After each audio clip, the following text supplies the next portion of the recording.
Good afternoon. I'm Zahava Westfield. This is Yuda Wadowski with Midabrim Communications. Good afternoon. We're continuing our conversation from last night. Basically, everyday people talking about what's going on here in Israel, giving our opinions, giving our firsthand accounts with what's going on, as opposed to the media sources that you're usually hearing from. I guess we can continue our discussion from last night talking about the biases that are found within the media. Yuda and I just watched a documentary of sorts coming from the New York Times, basically trying to accurately reflect both sides of the conflict, the Palestinians in Gaza and the Israelis. But I mean, at least from our perspective, it seemed a little bit skewed in favor of the Palestinians, in favor of Gaza.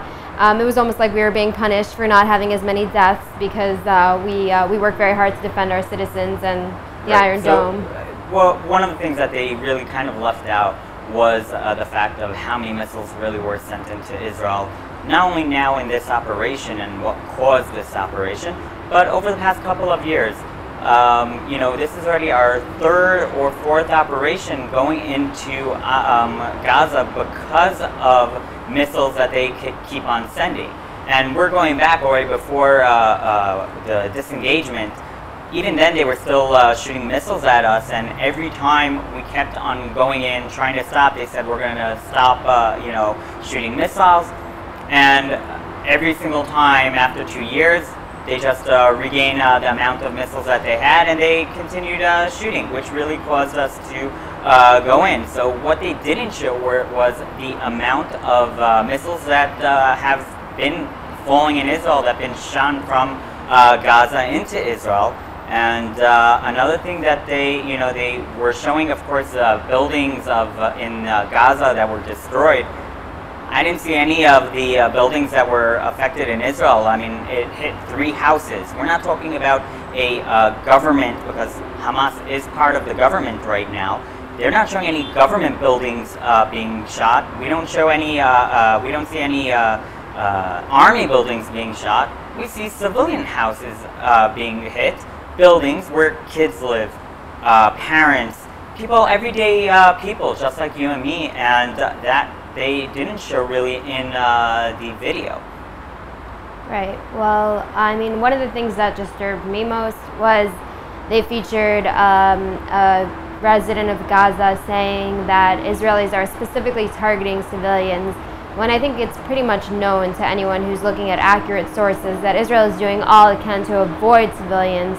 And this man was claiming that civilians are the targets, and I understand the New York Times is not necessarily claiming that, but they are quoting someone who is saying that Israel is specifically targeting civilians, and that is so anti-Israeli policy. That is not what Israel is trying to do.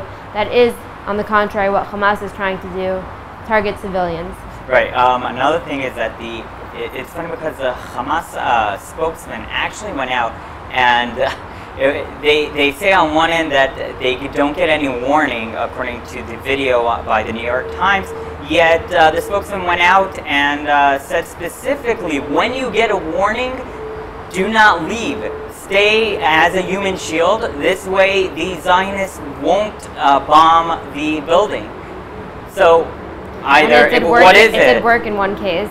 Many people gathered on the rooftop, many civilians, and Israel blinked and they said, we can't. Right. You know, a lot of times it's too late, unfortunately, and when the human shields are in full force, Israel can't pull back the missile at that point. But no, but here's another question: where else do you find in the world that you know, that the army lets them know, oh, I'm coming to get you, leave? When you're targeting terrorists, usually you want to do it in a more of a stealth mode. I mean, America did it, the USA did it in Afghanistan when they went to kill Osama bin Laden. They didn't tell anybody that they were going in to attack him. America, when they had, when they fight in Iraq, or the French military as part of the UN themselves, when they're going and they're attacking in Pakistan, Afghanistan, or any of those countries, I didn't see anywhere of them telling the terrorists, oh, I'm coming to get you, you should leave. Yet why is Israel held to the higher standard that we have to let them know that we're coming in? I mean, if these civilians were that innocent, to what the media is trying to say that they are, what are they doing in these Hamas buildings? What are they doing in these places where all the weapons are? Well, we do know that Hamas deliberately plants themselves within civilian populations, so it could be that there are innocent civilians caught in the crossfire because of the deliberate locations that Hamas tries to, they try to put themselves within civilian populations. I mean, Israel is trying to uphold international law, which is to avoid civilian casualties. I actually just read in an article, Business Insider, which was refreshingly unbiased, not towards Israel, not against Israel. And the article was actually saying that Israel is kind of increasing the standards for warfare all across the world by taking such measures to really avoid casualties. And unfortunately there are casualties, and I'm sure there are innocent civilians that were caught in the crossfire. Right. It's difficult to avoid, it really is, but I think Israel is trying very hard. Which is why we have the, before every time they attack, they do let them know either by sending in a smoke bomb, which comes down, which is also very loud, which gives them at least 5 minutes to get out. Unlike 90 seconds that we have, or 15 seconds for the residents down south. And they have enough time. I think I saw a video that they actually filmed the entire thing. A resident of Gaza saw the planes coming, so he took his camera and started recording. They showed the bomb come down of just smoke to let them know that they're coming, and after, I think it was like 4 minutes or something like that, the missile actually came down to bomb that place. Now, of course, if a person sees such alarm or knows that they're coming to bomb the building, I don't know, I would get out of there right away. I wouldn't stick around no matter who told me to stay or what.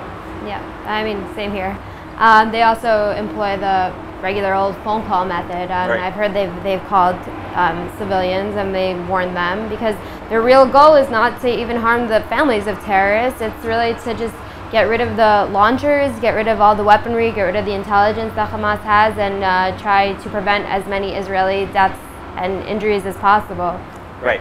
Well, towards the end of the video, it was funny to hear the resident of Gaza say a truce will be when they get back all the prisoners and they stop attacking us towards the end of the video. I find it's pretty crazy how they request such a thing. These prisoners aren't just regular innocent prisoners. They didn't end up in jail because that they were sitting around minding their own business, doing their own thing. They were murderers, terrorists, people that planned to kill innocent Israelis just because they were Israelis, just because they were there. Not that they were sitting and doing their work. They were targeting innocent Israelis. Either they did it, meaning they actually pulled the trigger, or created the bomb, and that's why they're sitting in prison.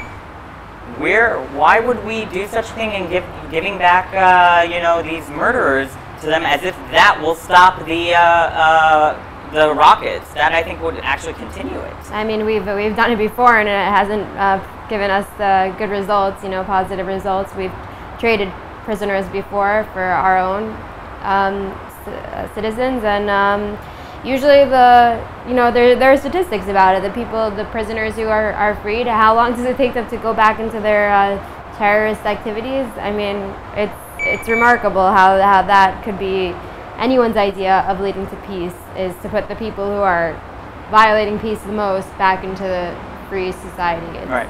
Which I think is also why a lot of on the social media is going around what would happen if Israel puts down their arms, and what would happen if the Palestinians put down their arms. Of course, they showed you that if Hamas would put down their arms, then we would actually have peace. But if Israel puts down their arms, then there wouldn't be Israel, because we would just keep on getting shot at. Yeah, imagine if the Iron Dome was dismantled right now. How many of these rockets would reach civilian populations, civilian homes, civilian schools, kindergartens. If not for the Iron Dome, I can't imagine what Israel would look like right now. Right, which brings us to another question of, can you see how much money is being put into the defense, how to protect civilians? We have the Iron Dome. There's a new thing called, I think, Iron Fist, which is a anti-tank, RPG. So they have the missiles that you can shoot at tanks. So this is a kind of like an Iron Dome for tanks, and it prevents the missile actually hitting the tank, or if it's a APV or whatever vehicle it is. I think it also works on helicopters. It's something new that they just demonstrated in the past year. And of course, the Mikletim, all the shelters, bomb shelters, how much money is being put into protecting the civilians, whereas by Hamas, they get funded and by the same US dollars, the same money. And what does that go into? That goes into, rockets, giving terrorists money to continue their terrorist acts. I think, if I remember correctly, one of the initial reports to why this whole thing started on their end was because they didn't get paid. Egypt didn't want to pay the money for the terrorists. So now they're taking it out on Israel because none of the Arab countries wanted to pay money to the terrorists and continuing this activity. I didn't hear that. We'll kind of show it on the video. Interesting. Yeah, it was. But one last thing that I wanted to discuss also was what's going on in Israel with the Arabs in Israel. Well, I mean, I can't say for every single Arab, obviously. I'm not going to generalize, but I've definitely, there was just in the shuk in the market in Jerusalem, there was a terrorist caught with a knife, and he was planning on stabbing people. So it's not going to remain limited to airfare and all that. It's air warfare. It's I mean, we've seen in the past with the Intifadas, everything is game for them. The buses are game, the stores, pizza shops, whatever it is, they're ruthless. And if they succeed in sending people here over the border and getting it into Israel and infiltrating Israel, then we're in trouble, Right. And another thing is that it's amazing how even the Israeli Arabs, I'm not going to say all of them because I personally also know quite a number of them. They're actually very nice. You have a lot of them. But unfortunately, you have the extremists that live within them, that they're the loud ones. And usually, of course, when you have a large crowd of people, you're going to always hear the extremists and the ones that are the loudest. They're going out, rioting, throwing rocks. They're going to continue doing that. I believe yesterday there was also an attempt to steal an ambulance in order to also carry out another terrorist, to carry out another attack. So they tried to steal an ambulance, Magen David Adom ambulance in Bnei Brak. I understand that three terrorists tried to take it over, and what ended up happening was that the ambulance driver managed to get away, and the police came and apprehended the three terrorists and took them into questioning. And of course, up north, I understand they are also getting missiles from the north. I don't know which country exactly it's being sent from, but that too. And they're also trying to kidnap people.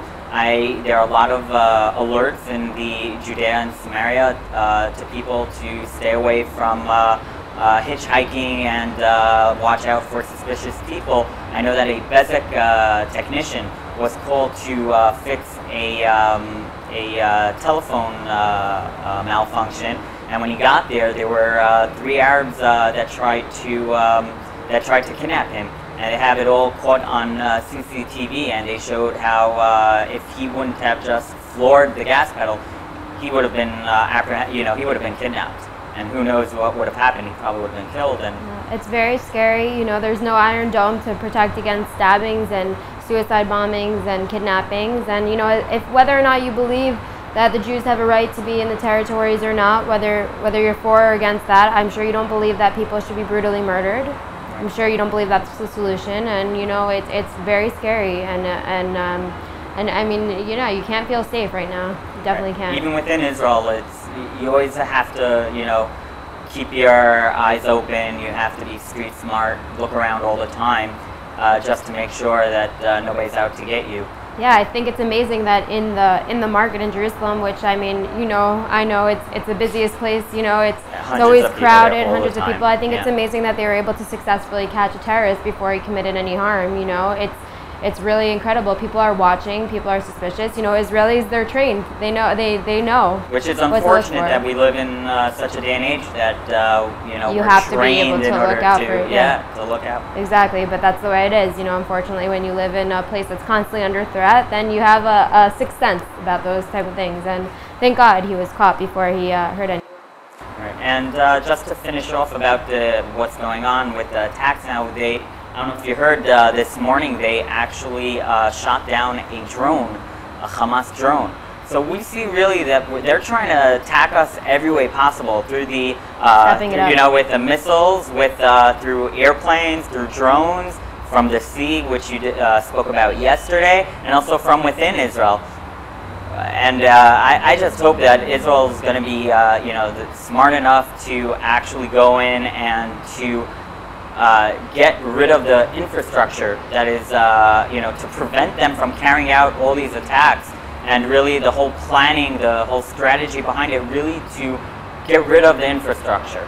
Yeah, Netanyahu, from his speeches, seems very determined. There have been a lot of operations in the last decade, and you know, they each seem like a band-aid, kind of like a temporary solution. And you know, God, I'm not a military professional, but you know, it has to stop somewhere. And Netanyahu seems pretty determined with this protective edge mission. And you know, he said it's going to take he's not giving a time for when it will end. He's not comforting people. He's saying it's going to be it could take a while, you know, and they're going to do whatever it is. Well, I did hear some media this morning on the radio that they're trying really to pull it the other way, that we should end a ceasefire now, one-sided ceasefire again, as if we haven't done it in the past. And there have been attempts at making a ceasefire. Yeah, there has. I mean, there always is, but Israel, I know, is not agreeing to terms that we can't live with. Yeah, well, good, you know. Anyway, thank you for joining us today, and we'll have more throughout the operation, more from students, regular people who live around Israel, and we're excited to keep giving you first-hand news. And if you would like to help out and join, you're welcome to contact us. You can do it through our webpage, midabrim.com, or you can do it through Israel Under Fire or any of the videos that we're going to share.